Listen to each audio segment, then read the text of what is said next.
بسم اللہ الرحمن الرحیم۔ السلام علیکم ورحمۃ اللہ وبرکاتہ۔ محترم سامعین، یہ مسئلہ ہے نماز میں دعائیں اور اذکار پڑھنے کے بارے میں۔ تو اس کی صورت یہ ہے کہ جلسہ وغیرہ میں جو دعائیں اور اذکار پڑھے جاتے ہیں وہ نوافل میں پڑھے، فرائض میں نہیں۔ فرائض میں بھی وہ آدمی پڑھے جو اکیلا فرض نماز پڑھنے والا ہو، اور امام کو چونکہ جماعت کی تخفیف کا حکم ہے لہذا وہ فرائض میں دعائیں اور اذکار نہ پڑھے۔ دوسرا مسئلہ ہے کہ نماز میں دیکھنے کے مقام کیا ہے، اور اگر کوئی ادھر ادھر دیکھے تو اس کا حکم کیا ہے، اس کے حدیث میں اس کے بارے میں کیا آیا ہوا ہے۔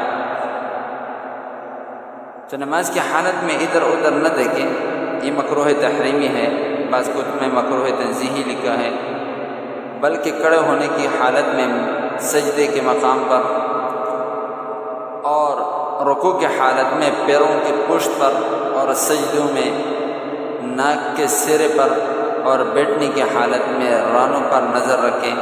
اور احادیث میں آتا ہے کہ جو نماز میں ادھر ادھر دیکھتا ہے تو یہ اس کا دیکھنا یہ ایک شیطانی عمل ہے۔ حدیث میں یہ بھی آتا ہے کہ جناب محمد رسول خدا صلی اللہ علیہ وسلم نے فرمایا کہ جو نماز میں اوپر دیکھتا ہے اس کی بینائی چلی کیوں نہیں جاتی۔ اللہ تعالیٰ اس عمل سے ہماری حفاظت فرمائے اور صحیح نماز پڑھنے کی توفیق عطا فرمائے، آمین یا رب العالمین۔ میرے نبی نے کہا میری آنکھوں کی ٹھنڈک نماز، 90% امت نماز چھوڑ گئی، باغی ہو گئے۔